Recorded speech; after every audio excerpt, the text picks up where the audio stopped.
నమస్తే. రేవంత్ రెడ్డి ఓడిపోవడానికి, కాంగ్రెస్ పార్టీ పతనం కావడానికి చాలా తక్కువ టైం ఉన్నట్టే కనబడతాంది.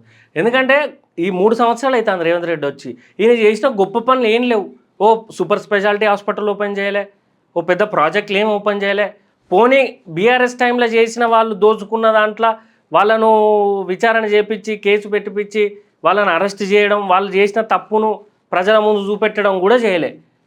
ఏదో చిన్న చిన్న మంచి పనులు చేసిండు. ఒకటో రెండో అదేంటంటే రేషన్ కార్డు ఇవ్వడం. అంటే ఇప్పటికి రేషన్ కార్డు 1,10,00,000 రేషన్ కార్డులు ఉన్నాయి. ఇంటికి ముగ్గురే వేసుకున్నా 3,30,00,000 మందికి రేషన్ కార్డు వర్తిస్తుంది.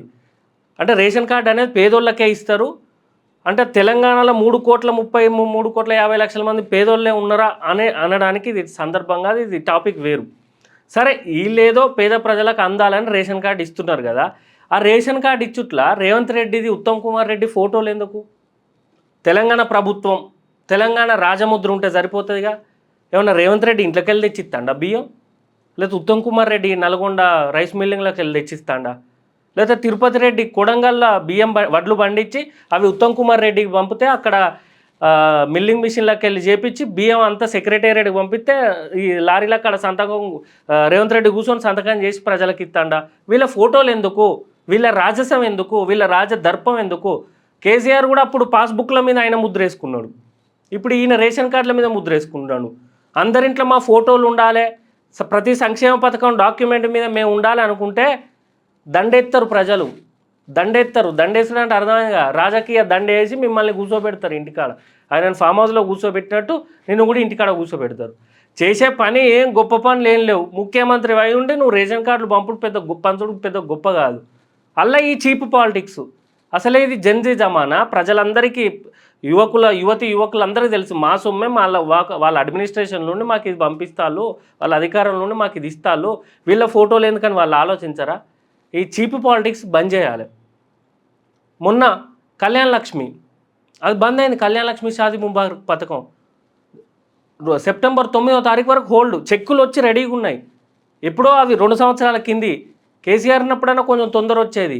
ఎవరికైనా ఆడబిడ్డ పెళ్లి చేస్తే కొంచెం అప్పు అవుతుంది కదా. ఆ 2-3 నెలల్లో కళ్యాణ లక్ష్మి అనేది వస్తే ఆ ₹1,00,000 1,116లో వస్తే వాళ్ళకు కొంచెం ఆసరై ఆ అప్పులు కట్టుకుంటారు, మంచిగా ప్రశాంతంగా బతుకుతారు. కొత్త పెళ్ళైన ఇంట్లో ఆ అప్పుల బాధ ఉండొద్దని కేసీఆర్ ఆ స్కీమ్ తీసుకొని వచ్చిండు. కానీ అది చట్టబద్ధంగా తీసుకురాలే కేసీఆర్. ఎగ్జిక్యూటివ్ పవర్ మీద ఆయన తీసుకొని వచ్చిండు. జీవో మీద జీవో, 8 జీవోలు ఇచ్చిండు. అసలు అది ఒక అడ్వకేట్ కోర్టులో కేసు వేసిండు, పిటిషన్ ఫైల్ చేసిండు. దీనికి అసలు యాక్టే లేదు. ఇది చట్టమే కాదు, చట్టబద్ధమైన ప్రొవిజన్స్ లేవు. ఎవరికి ఇస్తున్నారు, ఎందుకు ఇస్తున్నారు, వాళ్ళ ఆదాయం ఎంత ఉన్నదని చూసి ఇస్తున్నారు, వాళ్ళ అర్హులా లేదా అనే ఇట్లా చాలా లొసుగులు ఉన్నాయి. ఇప్పటికే 13,000 కోట్లు ఇచ్చింది తెలంగాణ ప్రభుత్వం. సో ఇది ఏమంటారు, మన ఖజానాకు గండి పడుతుంది. ఇది రాజ్యాంగ విరుద్ధము. ఇష్టం ఉన్నట్టు ఇవ్వద్దు. ఒక ఆ రూల్స్ ఏవో చూపెట్టాలని అధికారులను అడగడానికి పిటిషన్ వేసిండు విజయ్ గోపాల్ అనే అడ్వకేటు. కోర్టు ఏం చేసింది, అధికారులను పిలిచి అసలు మీరు ఏ చట్టం ద్వారా, ఏ ప్రొవిజన్స్ తోటి మీరు కళ్యాణ లక్ష్మి షాదీ ముబారక్ ఇస్తున్నారని చెప్పి వాళ్ళని అడిగితే వాళ్ళ దగ్గర సమాధానం లేదు. టైం ఇవ్వండి అని చెప్పి వాయిదాల మీద వాయిదాలు అయినాయి. కోర్టుకు కోపం వచ్చింది. 4 వారాల పాటు చెక్కులు ఇచ్చుడు బంద్ చేయాలి అని చెప్పి కోర్టు ఆర్డర్ వేసింది. ఎందుకంటే కరెక్ట్ రీజన్స్ లేవు కాబట్టి. రాజ్యాంగ విరుద్ధంగా జరుగుతా అంటే కోర్టు కూడా ఊకోదు కదా. సెప్టెంబర్ 9వ తారీఖు వరకు ఇప్పుడు చెక్కులు ఇచ్చుడు పంపిణీ బంద్ ఉన్నది. మళ్ళీ ఇది మొన్న జరిగింది షాదీ ముబారక్ది. నిన్న రైతు బీమా బంద్ చేసిండు ఈ రేవంత్ రెడ్డి. ప్రతి సంవత్సరం ఆగస్టు 14వ తారీఖు ఇప్పుడు రైతు బీమా ఉన్నది కదా. మన భూమి మీద ఎవరికైతే పట్టా పాస్బుక్ ఉంటుందో ఆ పట్టా పాస్బుక్ ఉన్న రైతులు ఎవరికన్నా అకస్మాత్ చనిపోతే, యాక్సిడెంటల్గా కానీ న్యాచురల్ కానీ వాళ్ళు చనిపోతే వాళ్ళ ఇంటికి ఒక 5 లక్షలు ఇస్తారు. అది ఎవ్రీ ఇయర్ ఆగస్టు 14కు రెన్యువల్ చేయాలి. ఇప్పుడు ఆగస్టు 14 అయింది, రెన్యువల్ చేయలే. ఎందుకు అంటే దానికన్నా బెస్ట్ పథకం తెస్తామని మన నవంబర్ 19 ఇందిరమ్మ పుట్టినరోజు నాడు కుటుంబ బీమా, ప్రతి కుటుంబంలో ఎవరైనా పెద్ద మనిషి ఎట్లన్నా చనిపోతే వాళ్ళకు కుటుంబానికి 5 లక్షలు ఇచ్చి వాళ్ళకి ఆసరా బాసరా వాళ్ళు కొంచెం సెట్ అయ్యి ఎమోషనల్గా సెట్ అయ్యే లోపు 5 లక్షలు ఆసరా ఉంటాయని ఇస్తాం. ఇందిరమ్మ ఏదో పేరు పెట్టిరు దీనికి, ప్రోగ్రాం ఇందిరమ్మ బీమా భరోసానో ఏదో పెట్టిరు. నవంబర్ 19కి ఇస్తారట. అంటే ఇప్పుడు ఈ ఆగస్టు నుండి సెప్టెంబర్, అక్టోబర్, నవంబర్ ఈ 3-4 నెలలు ఎవరైనా రైతులు చనిపోతే ఆ స్కీమ్ ఎందుకు ఆపినావు? అది ఈ 3-4 నెలలు పొడిగించు. నువ్వు దానికి అప్డేట్ చేస్తాను. పట్టా పాస్బుక్ లేని వాళ్ళకు కూడా ప్రతి కుటుంబానికి ఇచ్చే విధంగా చేస్తాను. ఇది కొద్దిగా మంచి పనే. ఆ రేషన్ కార్డులు ఇచ్చుడు కొద్దిగా గొప్ప మంచి పనే. ఇచ్చిన కాడే నీ రాజదర్పం ఎందుకు? ఈడ నువ్వు రైతు బీమా నుండి తీసుకుపోయి ఇందిరమ్మ బీమా కింద ఎత్తాను, పేరు మారుస్తాను, అప్డేట్ చేసినావు, అన్ని కుటుంబాలకు వేసినావు.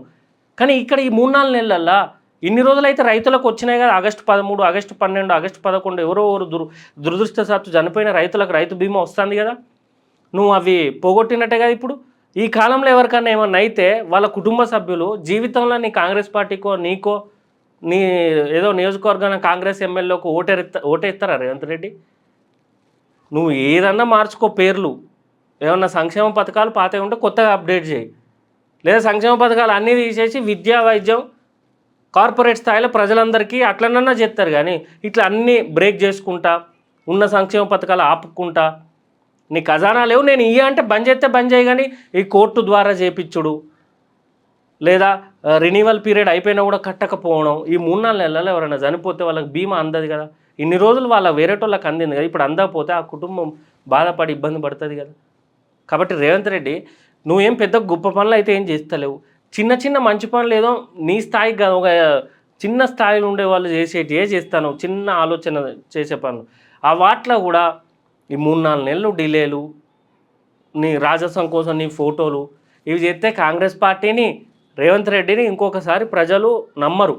నువ్వు వేసుకుందాం అనుకున్న ఫోటోలు ఆ ఇంట్లో దండెత్తారు, రాజకీయ దండేసి మిమ్మల్ని కూర్చోబెడతారు. కాబట్టి ఇది జెన్జీ కాలం. మీరు చేసేటి అన్నీ ప్రజలకు అర్థమవుతాయి.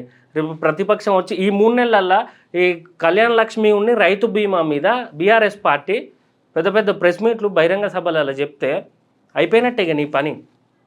ఇప్పటికే నువ్వు బార్డర్ పాస్లు ఉన్నావు, ఫస్ట్ నుండి 35 మార్కుల మీద ఉన్నావు 100కు. ఇప్పుడు కాస్త 25కు 26కు వచ్చినావు. మెల్లమెల్ల ఒక్కొక్కటి దిక్కుంటా. కనీసం పాస్ మార్కులలో లేవు రేవంత్ రెడ్డి. అది కూడా గుర్తుపెట్టుకోను. ఈ చిన్న చిన్న అన్న ఏమన్నా లోకేష్ ఉన్నాడు, ఆంధ్రప్రదేశ్ మన విద్యాశాఖ నారా చంద్రబాబు కొడుకు విద్యాశాఖ మంత్రి. గవర్నమెంట్ స్కూల్లో పిల్లలు బాగా చదివిల్లని వాళ్ళ గవర్నమెంట్ స్కూల్లో చదివిన వాళ్ళకి మాత్రమే యాడ్ వేయించిన టాపర్స్కి గవర్నమెంట్ స్కూల్లో 10th క్లాస్ పాస్ అయిన పిల్లలకి వేయించి ఆంధ్రప్రదేశ్ ప్రభుత్వం అని రాసిండు. ఎంత హుందాగా ఉన్నది అది. ఆయనకు మస్తు పేరు వచ్చింది ఇండైరెక్ట్గా. మీ ఫోటో కనబడుతుందని మీ పేరు కాదు, తెలంగాణ ప్రభుత్వం అని నీ ఫోటో, ఉత్తమ్ కుమార్ రెడ్డి ఫోటో లేకుండా ఇచ్చిన వాళ్ళు అరే ఇన్ని రోజులు రేషన్ కార్డు లేదు మాకు, రేవంత్ రెడ్డి వచ్చి ఇచ్చిండు అని గుండెలో పెట్టుకుంటారు. నీ ఫోటో ఉన్నాక నీ రాజస్వం కోసం నీ స్వార్థం కోసం ఇచ్చినట్టు అవుతుంది. అండ్ ఈ బీమా అనేది అమలు చేయి. నువ్వు అప్డేట్ చేసి కొంచెం మంచి పనే చేస్తాను ప్రతి కుటుంబానికి ఇవ్వడానికి. కానీ అప్పటి వరకు చనిపోయిన వాళ్ళకు నువ్వేం చేస్తావు? మోసం చేసినట్టా కాదా? ఉన్న స్కీమ్ తీసేసినట్టా కాదా? కాబట్టి ఇట్లా చిన్న చిన్న తప్పులు రెక్టిఫై చేసుకుంటే మనం పాస్ మార్క్ లాగా అడిగి వస్తావు రేవంత్ రెడ్డి. లేదంటే నువ్వు మునుగుడు కాదు, కాంగ్రెస్ పార్టీని ముంచేటట్టున్నావు. Thank you.